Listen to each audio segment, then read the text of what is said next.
Olá, eu sou Herbert Bianchi, cinegrafista e editor de vídeo, fã do seriado Scheider, exibido na TV brasileira em 90, 91 e 92, e também estou na TV Relacionamento.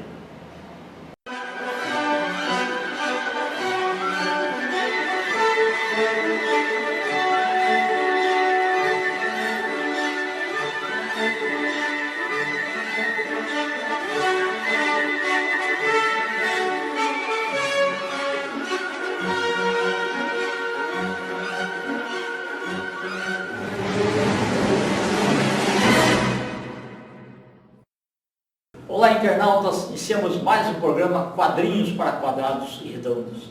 E hoje nós temos aí um convidado muito especial, um jornalista, pesquisador, aqueles muito admirados e respeitados no mundo dos quadrinhos. Marcos Bassolini, gratidão, tá? Gratidão. Sempre um prazer te ver nos eventos, né? Muito bom. E sabe que eu admiro muito de você? A vibração sua. Quando você está no meio daquele pessoal, né? Tantas histórias, né? Então, assim, você contagia com a sua alegria. Parabéns. Tá? O intuito é esse, viu? Obrigado. Então, tá bom. Inclusive, faz tempo que você está me convidando, né? Finalmente conseguimos... Isso, sem dúvida, né? Você é muito ocupado. Conta um pouquinho para os nossos internautas onde você nasceu, tá? Um pouquinho da sua trajetória profissional e a grande expectativa de quem nos assiste, né? Dos quadrinhos da sua vida, mas do pessoal que está fazendo ensino médio, em que momento da sua carreira que você, o momento do seu cotidiano, você falou, eu vou seguir essa carreira aqui? Eu nasci em Santo André, né? Mas eu vivi a minha vida inteira em São Caetano, estou até hoje lá. Okay. Eu casei, fiquei morando lá ainda, né? Certo. Então são 55 anos lá em São Caetano. Né? E a minha vida profissional, desde o início, desde jovem, que acho que também você foi assim, eu adorava história em quadrinhos, né? Revista e tal. Certo. E o meu pai, tanto meu pai como minha mãe, eles foram muito importantes nisso. Por quê? Porque a minha mãe, ela era professora primária. Okay. E, quer dizer, então sempre aparecia livro em casa tal, e ela passava em banca de jornal, comprava a revista Mônica, etc. E o meu pai, eu chamava ele de acumulador cultural, sabe? Porque ele era uma pessoa que vinha do trabalho, ele trazia jornal, ele trazia fascículos, aqueles fascículos do Vitor Schivita, Sim. lá do começo dos anos 70. Certo. Então tinha Conhecer, aquela história da música brasileira. Isso, perfeito. Que vinha com o disquinho, né? Sim. Então, desde pequeno, eu já recebi toda essa influência, né? Porque em casa tinha muita coisa assim... Que bom, viu? Legal. Então, a partir daí, eu comecei a ler quadrinhos. Isso acabou melhorando você para o mundo da escrita, né? Com certeza. E também me atiçou também esse meu lado de pesquisador, né?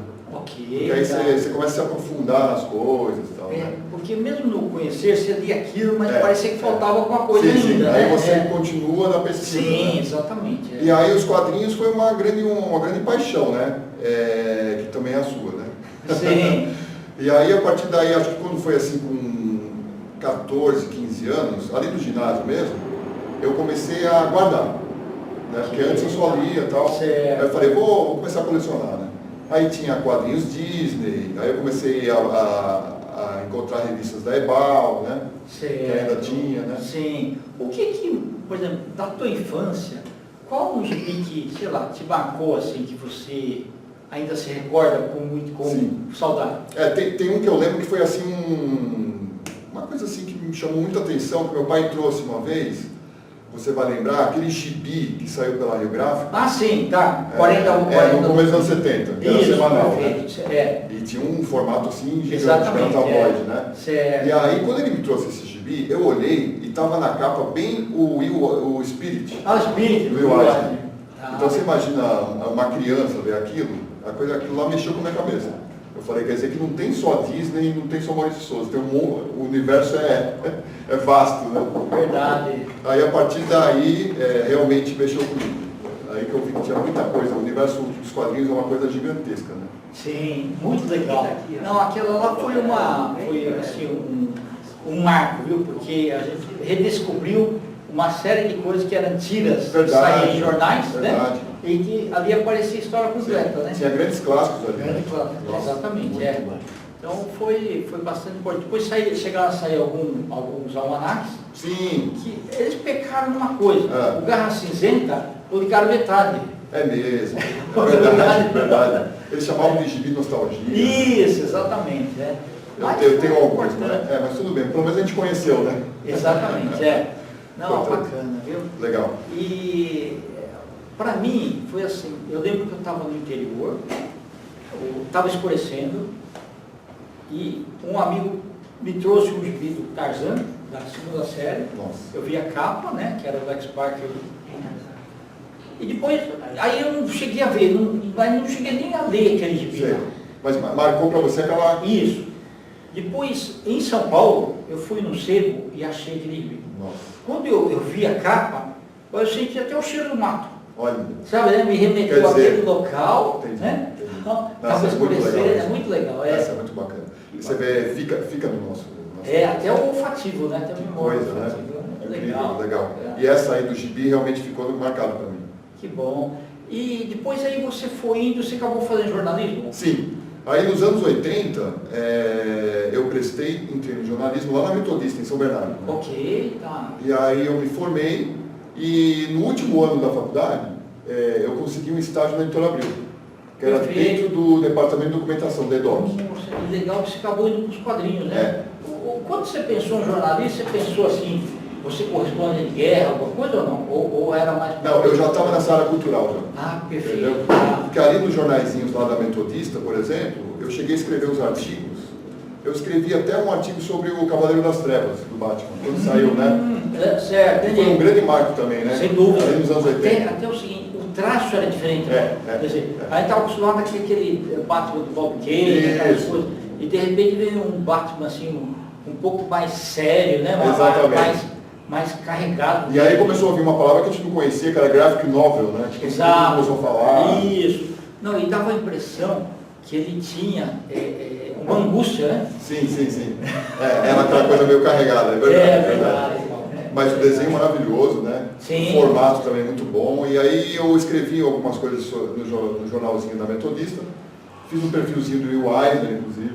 Então eu já estava meio direcionando para isso, entendeu? Perfeito. Aí eu fiquei anos e anos na Abril, na parte de pesquisa, viu? Certo, que bacana. Ali do lado dos quadrinhos mesmo. Certo. E você tinha lá mesmo, porque não existia internet, você não tinha... Não tinha. Você pegava até dos próprios Era tudo ali. exemplares mesmo?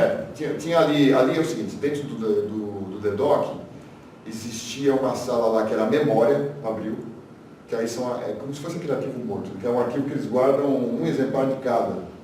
Sim. Né, que fica aquela coisa bem refrigerada, para preservação mesmo. Né? Tomara que ainda exista. Nossa, eu também. Eu espero também, porque. E aí no DEDOC mesmo, aí o pessoal das próprias redações, Veja, Exame, Playboy, etc., iam lá pesquisar no DEDOC, aí tinha recorte de jornais, entendeu? Ok. As próprias encadernações, a gente tinha uma a mais, né? Aí o pessoal ia lá direto. Então, tinha também de outras fontes, não era só coisa publicada Não, pela Abril. tinha recortes de jornais também. Recorte de jornais, que Tinha. falavam sobre quadrinhos. Isso, tal. e aí era por tema. Então você via lá, tinha lá o corredor lá de política, de economia, de quadrinhos, entendeu? Ah, que legal. Muito legal, né? Eu aprendi bastante ali. Bacana. E lá você... você chegou a conhecer o Maurício de Souza lá mesmo ou não? Ou depois? O Maurício de Souza, ele tinha acabado de sair quando eu entrei. Ah, tá, porque aí a gente foi para a Ele Editora foi para a Globo, Globo, então. isso mesmo. Era 85, é isso? 85 e 86. Eu fiz estágio e depois em 89 eu fui admitido mesmo, né? Mas aí o Maurício já estava na Globo já. Tá. Foi mais ou menos 86, por aí? Por aí, acho que 86 ele já estava na Globo já. Não, foi curioso. 86 acho que foi o finalzinho na Abril. O que aconteceu foi assim, o Roberto Marinho, ele sempre quis ter a Editora Globo. Só que a Editora Globo era de um pessoal lá de Porto Alegre, Sim, é verdade. né, que tinha, o evento levou um monte de títulos. Eles detinham lá, o nome, né? Detinham o nome. É. Né?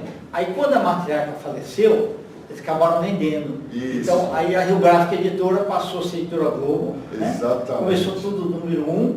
E aí Foi mais ou menos nessa época, né? 86. Isso, 86, se não me engano. E nessa época eu era engenheiro da Telesp. Olha só. Eu atendia a TV Globo, a Sim. Rádio Globo, a Fundação Roberto Marinho, E aí um dia me ligaram para mim e falaram, olha, o Maurício quer falar com você. Olha. E eu pensei que era a editora Globo. O Maurício da editora Globo quer falar com você. Maurício da editora Globo. É. Aí eu cheguei lá, a Maura, a irmã dele, que me Olha. atendeu. Rapaz. Né? E falou, nós estamos precisando de linhas telefônicas. Aí eu arrumei as linhas telefônicas. Aí você fez tudo direitinho Isso. pra eles. E aí ele fez, desenhado por ele mesmo, 2 quadrinhos. Nossa. Um para o meu filho e outro para a filha. Que maravilhoso, hein? Original, né? Então, né? E aí ele já estava trabalhando lá, então, Já né? estava Começando lá. na outra Começando turma, lá. exatamente. É. Muito bom. Então foi um negócio. Eu acabei encontrando o Maurício em outras ocasiões. Tá. Nesses eventos que a gente vai. Certo. Eu encontrei algumas vezes. Inclusive, eu cheguei a escrever sobre o Maurício. Não sei se você chegou a ver aquele livro do Francisco Ucha. Isso, perfeito. Isso. Lá eu escrevi junto com o pessoal uns artigos lá dentro do livro. Né? Que legal, bacana, né? E depois aí, você como pesquisador também te dava prazer, né? Você revisitar aquilo lá tudo? Ah, com certeza. Aí o que aconteceu? Vamos passando os anos, a gente acaba se especializando em alguma coisa. Sim. E eu gostava muito dos quadrinhos mais antigos mesmo. Né? Então eu comecei a estudar Editora La Selva, Editora Outubro, que é lá dos anos 50. Né? Sim, perfeito. E a produção nacional, né? Produção nacional que não era muito falado, né? Exato. Tinha muita gente trabalhando naquela época. Né? Não, e o interessante é o seguinte, década de 50, 60, gibi de terror vendia assustadoramente, né? Que coisa. Verdade. Principalmente na Outubro, ali na La Selva primeiro, né? Exato. E aquelas capas do Jaime Cortez, conta pra mim. Nossa, aquilo é uma maravilha. né? E ele também desenhou as capas do Mazzaropi, e um monte de... Não, ele era fenomenal, né? Sem E dúvida. é interessante, porque o Jaime Cortez, ele é conhecido por muita gente da história em quadrinhos, né? E ele fez muito poucas histórias em quadrinhos mesmo. Né? É verdade, Ele sempre foi mais capista, etc. Isso, sem dúvida. Mas ele é um artista... Não, era uma obra de arte, cada Com certeza. capa, né? É uma obra de arte. E ele fez muito cartaz de cinema também. Sim. Verdade, ele fez até para aqueles filmes de cangaço. Isso, do Mazzaropi também. Também. Não, realmente era... Não, ele jogava em todas as áreas, né? Sem dúvida. Muito bom. E aí, então, foi isso. Eu acabei pesquisando mais para essa parte de produção nacional, né? E eu percebi também que era pouco falado e tinha muita gente trabalhando nisso, né? Tá, ok. E até hoje eu estou estudando isso ainda. Muito bom, não, ele é excelente. E teus novos desafios aí, o que você tem feito aí? Então, as últimas coisas que eu estou fazendo. Então, como eu comentei com você, o Maurício Souza saiu, né? Pela editora do Francisco Ucha. Isso. Que aí foi escrito a 8 mãos, né? Que é o Tony Rodrigues, Francisco Ucha, Luigi Rocco e Marcos Mansolini. Isso, perfeito. Aí fizemos primeiro foi uma entrevista grande que o Ucha tinha feito lá no Jornal da BI, né? Sim, tá. Aí a partir daí a gente fez outras pesquisas. Aí a gente colocou o Maurício nos desenhos animados, a infância do Maurício, então colocamos junto no livro, ficou bacana. Certo, que legal. Aí teve também com o Francisco Ucha, a gente fez um do Ziraldo, na mesma série. Isso, perfeito. E agora os últimos que eu estou fazendo, um é esse aqui, o Joselito, né?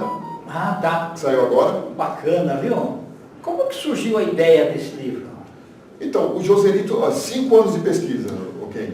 Oh, mas também, então, olha quantas páginas que deu aqui. Isso porque o editor falou para cortar um pouco, que tinha mais, né? Caramba, que coisa. Realmente ficou grande. Esse finalzinho aqui, são os... Eu entrevistei tanta gente que ficou 2 páginas de agradecimento. Nossa, entendi, que bacana. Se você pegar aqui o começo, você vai ver que tem o caderno colorido. É verdade. Logo no começo. Mas isso daqui tinha ficado na tua cabeça para fazer ou surgiu agora, recém? Não, há 5 anos atrás, eu estava batendo um papo com um grande pesquisador também, que tem um arquivo imenso, que você deve conhecer, o João Antônio Burer. Isso, sim. Né? Ele tem um acervo gigante. Sim. E aí, conversando com ele, a gente estava comentando justamente essa história de que a memória brasileira realmente tem umas lacunas, o pessoal acaba esquecendo muita gente. E aí eu falei, aí entrou no assunto Joselito Matos. A gente falou assim, nossa, esse artista, ele era tão conhecido nos anos 40 e 50, e aí você vai percebendo que chega lá nos anos 70, ele some. Sumiu da vida. Verdade. Sumiu. Aí vem aquela o meu bichinho do pesquisador. E o tributo, né? Aí veio o pesquisador, eu falei, acho que eu vou atrás disso para ver o que aconteceu com esse homem. Né? E realmente tinha uma lacuna na vida dele, porque ele foi muito famoso lá Você conhece as revistas que ele participou, Sim. né? Vida Infantil, Vida Juvenil, outra exato. coisa aqui. Então, Ele participou de muita coisa. até do Cezinho também, né? Então, o Cezinho, né, que é uma revista que é do SESI, Isso. lá nos anos 50. E que tem quadrinhos dentro. Tem. E tem muita coisa dele, não só quadrinhos, mas tem ilustração dele também, né? Se você pega Perfeito, exato. aqui tem o Champanhota, que é um aqui, né? O Champanhota. Sim. Não, e outra, ele era muito educativo. Sim, Então, na verdade, sim, os funcionários que trabalhavam no SESI recebiam. exatamente. E levavam para os filhos. Isso. Isso era uma complementação de estudos. Exato. Tinha muitos contos, atividades, né? Exato. Para o sem jovem, dúvida, então, era muito educativo. E até quem cuidava do material para a revista era muito inteligente. Exatamente. Né? Ele Então, tinha que fazer uma inclusive- linguagem palatável, Sim, né? sim. Mas que trouxesse cultura. Verdade. Não, inclusive é pouco falado também que quem fez isso aqui é o vovô Felício, né? Que na época ele é o Vicente Guimarães, Sim. que ele é tio do escritor, né? Do Guimarães Rosa. Entendi. Vicente Guimarães. O próprio Monteiro Lobato elogiou ele, porque justamente por causa dessas coisas que ele fazia, né? Ele levava na banca atividades para os jovens e quadrinhos, né? Não, maravilhoso. Não, e outra, para fazer as coisas da época, mesmo isso daqui, nossa, é difícil, porque você não tinha fontes de pesquisa. Então, era uma extensão da escola, né? Exatamente, uma extensão positiva, né? Positiva, com certeza. Da escola. E aí o Joselito ficou, o tempo todo que a revista durou, que foi de 47 a 61, o Joselito participou. Então, E você vê. ficou, e nessa época todo mundo conhecia ele. Então, era muito conhecido porque ele participava dessa revista e daquela Vida Infantil, sabe? Certo. Que também era na mesma época, né? Sim. A Vida Infantil. E aí, tanto Desenhos brasileiros. ele fez muito personagem, muitos. Aqui ele fez o Champanhota, ele fez o Coelho Malai, e na Vida Infantil ele fez os mais famosos dele, que é o Macaco Pituca, Isso. né? Tartaruga lá. Isso, e a tartaruga é o Lourolino e Remendado. Isso, exatamente. E é engraçado que você falou de escola, né? O Lourolino Remendado, eles tinham umas histórias que eles entravam dentro da história brasileira. Então Sim. a tartaruga e o papagaio, eles entravam assim, por exemplo, o Pedro Alves Cabral estava descendo com a barca Exato. e eles estavam lá nas aventuras. E eles entram como observadores, eles não Isso. mudam a história, né? Não É muda. interessante, Então ali vai ser, né, realmente uma extensão da escola mesmo. E o Joselito faz essas coisas. Então, Aí você aguçou a curiosidade Sim. de pesquisar sobre ele. porque Mas além era disso. difícil, né? Porque Não, muito é difícil de encontrar até o material, né? Não, e outra, como ele nasceu em 1924, você imagina, quem que está vivo que viveu Sem com ele? dúvida. A pessoa vai estar com Então não dá, vai dar para pesquisar, falar... O Joselito ia fazer 100 anos agora. Não dá nem para perguntar assim, escuta, o que ele gostava de comer no restaurante? Não, Nem isso não dava. não dava. Então o que eu fiz? Eu fiz uma pesquisa abrangente na Biblioteca Nacional. Lá no Rio de Janeiro, não? Lá no Rio de Janeiro. Eu fiz, entrei em várias revistas e jornais, entrevistei filhos das pessoas que porventura conviveram com ele, entendeu? Encontrei uma pessoa que foi amigo dele, Puxa, Domingos Cervera. Esse nome não, é como é do Rio ou São Paulo? O Cervera, se você pegar suas revistas da Rio Gráfica, tem muitas capas dele. Ah, ele é desenhista? Que Se você bacana. olhar, tem Cervera, várias. Ah, que bacana. Ele veio da Espanha. Ele está vivo ainda? Infelizmente não. Eu entrevistei ele no decorrer da pesquisa, eu já estava um pouco adoentado. Ele estava com seus quase 90 anos. Mas deu tempo, então? Deu tempo. Encontrei ele lá morando em Ipanema Tá. e trocamos vários telefonemas. Certo. E aí ele me contou um pouco do Joselito, entendeu? Mas é assim, você tem que ser detetive, né? Quanto tempo demorou a tua pesquisa? A pesquisa no todo, somando, dá uns 5 anos. Puxa, que bacana, viu? Mas E foi... aí finalmente saiu. Tá. E mesmo foto não tinha? Não, Difícil, poucas, né? pouquíssimas. Eu Tá. encontrei lá na Biblioteca Nacional, tinha 2 que saíram em revista dele, Certo, entendi. muito pouca coisa. E aqui você vai ver que além de quadrinhos, ele fez capa de disco, Eu vi aqui Né? o Simonal, inclusive, né? ele foi cenógrafo de teatro de revista, então o cara jogava em todas também. Nossa, realmente, então, bacana que onde ele estiver vai estar... Isso aqui é um desenho do Flávio Luiz, desenhista. Tá, perfeito. Não, ficou muito bom. Parabéns, viu? Obrigado. Foi esse autógrafo aqui, né? Pode deixar. E aí, então, só para ilustrar aqui, tem a Cezinho, ele faz essas revistinhas pequenininhas também, ó, que é Certo. também para criança, né? Ó. Infelizmente você não acha mais, viu? Não acho. É. Isso aqui a Abril também Perfeito. lançou, né? Era Sim, nesse formatinho. exato. Aqui são as capinhas de discos infantis, né? Lembra que Sim, tinha... perfeito. Aqui tem historinha em quadrinhos, né? Tá. Que o Joselito ficava encartado ali, né? E aí tinha uma história contada aqui nesses disquinhos, que a gente chamava de compacto, né? Era uma música de cada lado, né? Exato. E aí o Joselito participou de tudo isso, viu? Então, ele marcou bastante, né? Exatamente. A história, né? Que bacana. E aí, em primeira mão para você, no seu programa, Obrigado. vai sair um livro agora lá pela editora Criativo, junto com o Márcio Baraldi. Tá. Eu estou fazendo a biografia do Getúlio Delfim. Opa, que bacana, viu? Está vivo. Sim. Lá no sul. Está morando no sul? Tá legal. Que bacana. E aí vamos lançar agora. Perfeito. Não, mas ele, principalmente da Rio Gráfica aí, fez Sim. maravilhas, né? Desenhou o Capitão 7. Isso, sem Né? dúvida. Sensacional. Maravilhoso. Tá bom. Marcos, a gente está nos tantos finais, tá? Ok. Eu queria que você deixasse seus contatos. Ah, tá bom. Bom, vocês podem me contactar pelo e-mail, né? marcosmassolini, tudo junto, @uol.com.br. E a própria Editora Noir, também, se quiserem conversar sobre o livro, é editoranoir.com.br. Perfeito. Tá ótimo. Volte outras vezes. Com certeza. Muito obrigado. Foi um Viu? grande prazer, viu? Obrigado. E você é uma inspiração para o pesquisador, viu? Obrigado. Você... Internautas, com os agradecimentos então, esse jornalista especializado em quadrinhos, Marcos Massolini, nós finalizamos mais um Quadrinhos para Quadrados Redondos. Grande abraço e até a próxima.